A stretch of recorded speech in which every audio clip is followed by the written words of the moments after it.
নমস্কাৰ প্ৰিয় বন্ধু বান্ধৱীসকল। 31 মে দেওবাৰে জেঠ মাহৰ পূৰ্ণিমা।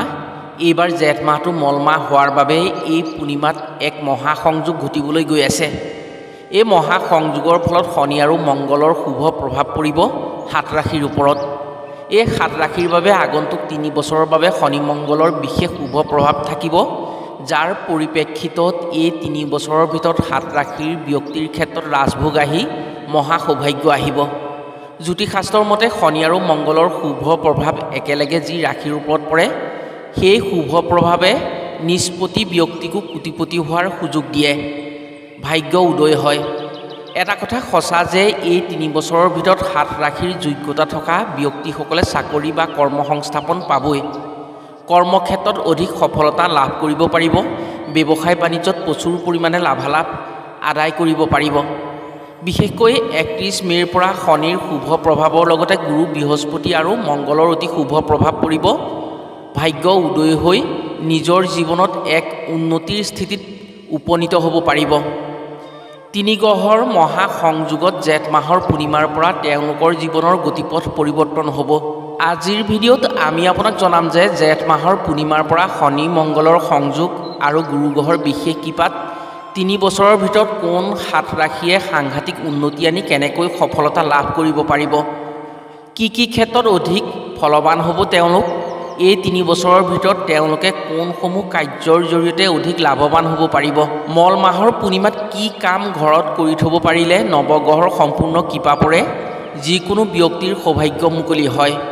গতিকে আজিৰ ভিডিঅ'টো যিসকলে সম্পূৰ্ণকৈ চাব তেওঁলোকে নিজৰ ভাগ্যৰ উন্নতিৰ বিষয়ে জনাৰ উপৰিও মল মাহৰ পূৰ্ণিমাত কি কাম ঘৰত কৰিব লাগে সেই কথা জানি নিশ্চয় উপকৃত হোৱাৰ সুযোগ পাব।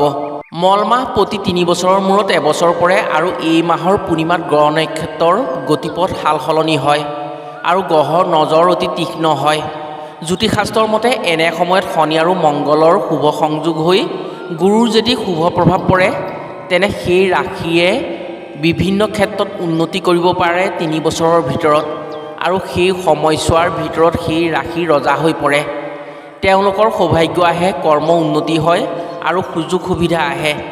এই বছৰৰ জেঠ মাহ মল্লমাহ, সেয়েহে জেঠ মাহৰ পূৰ্ণিমাত গ্ৰহ নক্ষত্ৰৰ মহাসংযোগ ঘটিব। এই সংযোগৰ ফলত সাত ৰাশিৰ ভাগ্য মুকলি হ'ব।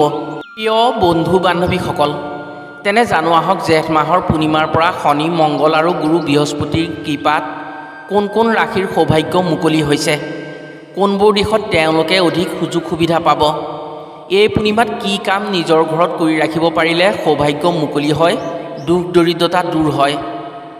ৰাশিসমূহৰ কথা কোৱাৰ আগতেই আপোনাক এটি সৰু অনুৰোধ জনাওঁ। ভিডিঅ'টো যদি ভাল পায় তেনে এটা লাইক কৰাৰ লগতে কমেণ্ট বক্সত জয় গুৰু বৃহস্পতি বা ওম নমঃ শিৱায় বুলি লিখিবলৈ কেতিয়াও নাপাহৰিব।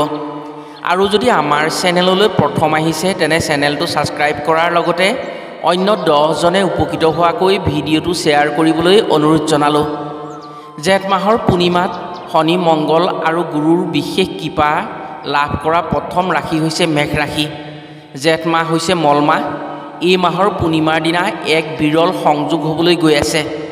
গ্ৰহৰ মহাসংযোগত 3 মহাগ্ৰহৰ শুভ সংযোগ হৈছে। আপোনাৰ ৰাশিৰ ওপৰত সেই গ্ৰহৰ শুভ প্ৰভাৱ পৰিছে।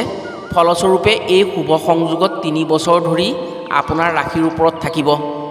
3 বছৰত আপোনাৰ জীৱনত বহু পৰিৱৰ্তন আহিব। যদি আপুনি অ আৰু লৰে আৰম্ভণি ব্যক্তি হয়, অৰ্থাৎ আপোনাৰ নামৰ প্ৰথম আখৰ যদি অ আৰু ল হয়, তেনে আপুনি মেষ ৰাশিৰ ব্যক্তি।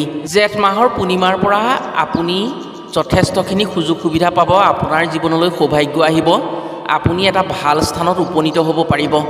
কৰ্ম ব্যৱসায় যিহৰ লগতে আপুনি জড়িত নাথাকক কিয়, সেইবোৰৰ পৰা ইমানেই উন্নতি আহিব, আপোনাৰ উন্নতিত শত্ৰুৰ মন জ্বলিব। যেনিয়ে যি কৰিব তাতে আপুনি সফলতা পাব।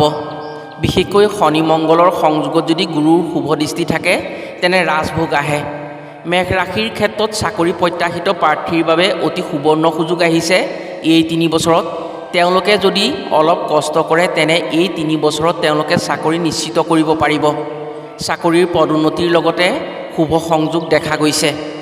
ব্যৱসায়ত উপাৰ্জন বৃদ্ধি হোৱাৰ লগতে ব্যৱসায় ডাঙৰ হ'ব আৰু তেওঁলোকে ব্যৱসায়ৰ জৰিয়তে প্ৰচুৰ পৰিমাণে ধন উপাৰ্জন কৰিব পাৰিব।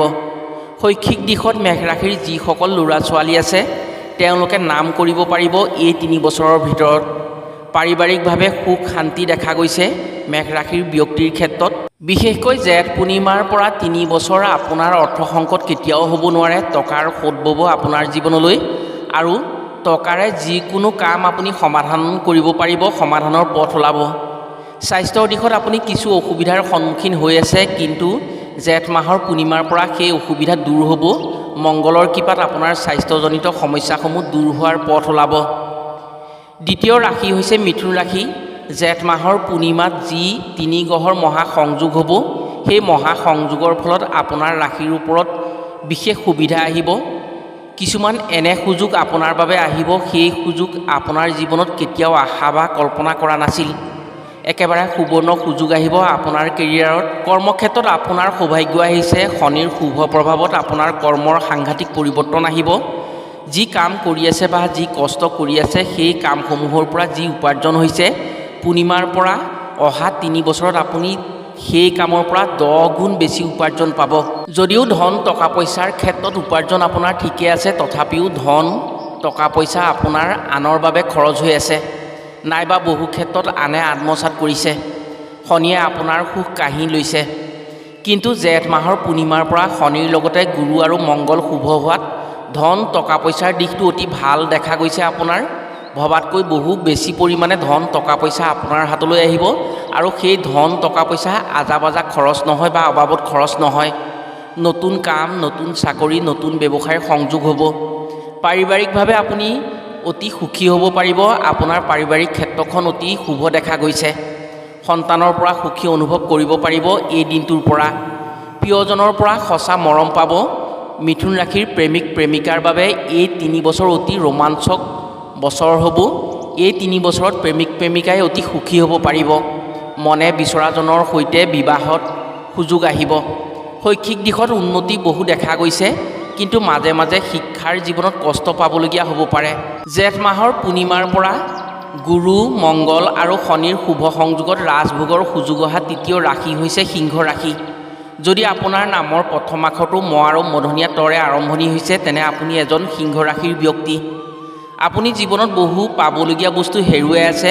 দুখ আৰু বেজাৰে আপোনাৰ মনক মাজে মাজে ভাৰাক্ৰান্ত কৰি ৰাখে, কিন্তু সৌজন্যতাৰ বাবে আপুনি বহু কষ্ট কৰি হ'লেও আপোনাৰ দুখ ঢাকি ৰাখে। আপুনি সকলোকে বুজি পায়, কিন্তু আপোনাক কোনেও বুজিবলৈ চেষ্টা নকৰে। কিন্তু জেঠ মাহৰ পূৰ্ণিমাৰ পৰা আপোনাৰ 3 বছৰলৈ শুভ সময় আহিছে। এই দিনটোৰ পৰা আপুনি দুখ যান্ত্ৰণা ভুগিব লগা নহয়। আপোনাৰ ক্ষেত্ৰত ইমানেই উন্নতি আহিছে, আপুনি কাৰোবাৰ বাবে অপেক্ষা কৰি থাকিব নালাগে। অপেক্ষা কৰি থকাৰ কোনো দৰকাৰ নাথাকে। চাকৰিৰ শুভ সংযোগ হ'ব পাৰে। কৰ্ম সংস্থাপনৰ বাট মুকলি হৈছে। এই দিনটোৰ পৰা ব্যৱসায়ৰ জৰিয়তে প্ৰচুৰ পৰিমাণৰ টকা অহাৰ বাট খোল খাই পৰিছে। এই 3 বছৰত আপোনাৰ এটা ডাঙৰ আশা পূৰণ হ'ব। যিটোৰ বাবে আপুনি হাবিয়াস কৰি ফুৰিছিল, সেই আশা পূৰণ হোৱাৰ সুযোগ সুবিধা পাব আপুনি এই দিনটোৰ পৰা, যাৰ ফলত আপোনাৰ অভাৱ একেবাৰে নাইকিয়া হ'ব। কৰ্মস্থানত শনি আছে, শনিয়ে উন্নতি দিব। শিক্ষাৰ দিশত মংগল আছে, শিক্ষাত সন্মান পাব। ভাগ্যৰ স্থানত গুৰু আছে, সৌভাগ্য আহিব। পাৰিবাৰিক সুখ শান্তিৰ লগতে স্বাস্থ্য নিৰোগী হৈ সুখী হ'ব পাৰিব জেঠ মাহৰ পূৰ্ণিমাৰ পৰা। জেঠ মাহৰ পূৰ্ণিমাৰ পৰা 3 গ্ৰহৰ শুভ সংযোগত ভাগ্যশালী হোৱা চতুৰ্থ ৰাশিটো হৈছে কন্যা ৰাশি। যি ব্যক্তিৰ নামৰ প্ৰথম আখৰটো প, মূৰ্ধন্য ঠ, দন্ত্য থৰে আৰম্ভ হয়, তেওঁলোক কন্যা ৰাশিৰ হয়।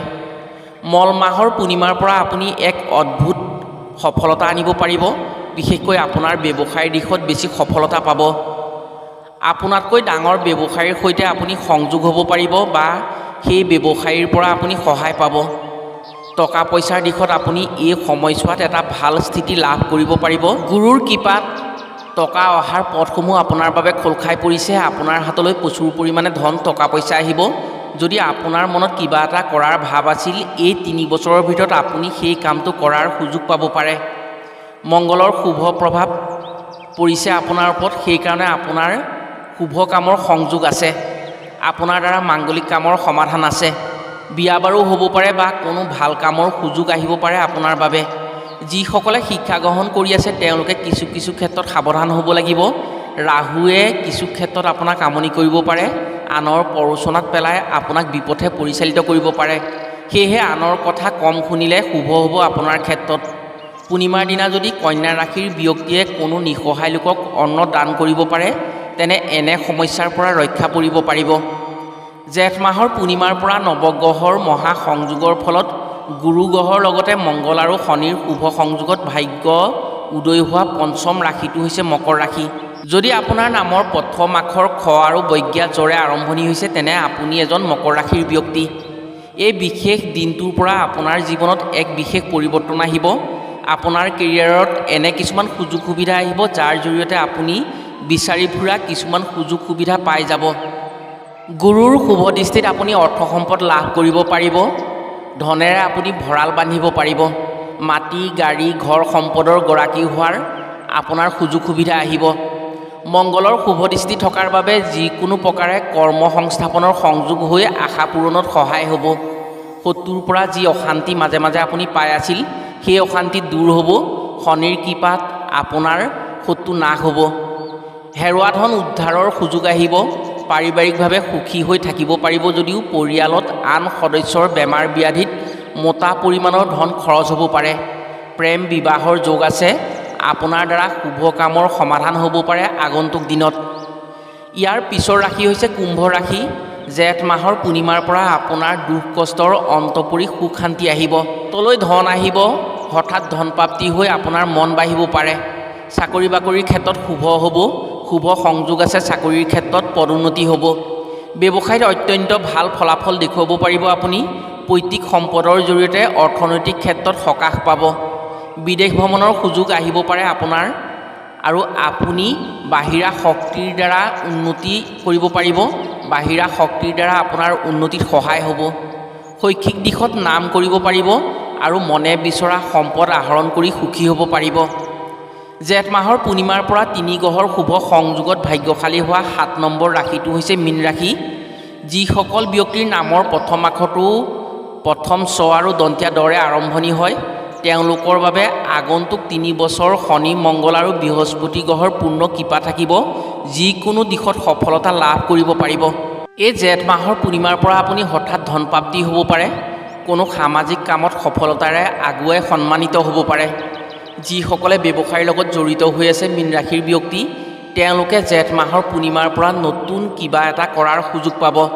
ভাগ্যই আপোনাক ইমানেই সহায় কৰিব যাৰ ফলত আপুনি বহু উচ্চ স্তৰলৈ গতি কৰিব পাৰিব। চাকৰিৰ শুভ সংযোগৰ লগতে পাৰিবাৰিকভাৱে সুখী হ'ব পাৰিব আৰু ধন টকা পইচাৰ দিশটো আপোনাৰ অতি টনকিয়াল হ'ব। আপোনাৰ স্বাস্থ্য ভালে থাকিব। আপুনি স্বাস্থ্যৰ ক্ষেত্ৰত কোনো অসুবিধা নাপায়। প্ৰিয় বন্ধু বান্ধৱীসকল, জেঠ মাহৰ পূৰ্ণিমাৰ পৰা এই 3 মহাগ্ৰহৰ সংযোগত এই ৰাশিসমূহে বিশেষ কিছুমান সুযোগ সুবিধা লাভ কৰি জীৱন বাটত আগুৱাব পাৰিব। 3 গ্ৰহৰ সংযোগে তেওঁলোকৰ ক্ষেত্ৰত সুযোগ সুবিধা আনি দিব আৰু সেই সুযোগ সুবিধাৰ জৰিয়তে তেওঁলোকে নিজৰ স্থিতিত উপনীত হ'ব পাৰিব। আশা কৰিছোঁ সকলো ৰাশিৰ ওপৰতেই গ্ৰহৰ শুভ প্ৰভাৱ পৰি উন্নতি আহক আৰু তেওঁলোকে ভবামতেই কামসমূহ কৰিব পাৰক। আজিলৈ ভিডিঅ'টো ইমানতে সামৰিছোঁ। পুনৰ অন্য এটি ভিডিঅ'ৰ জৰিয়তে লগ পোৱাৰ আশাৰে আজিলৈ আহোঁ। সকলো ভালে থাকক, সুস্থ থাকক। ধন্যবাদ।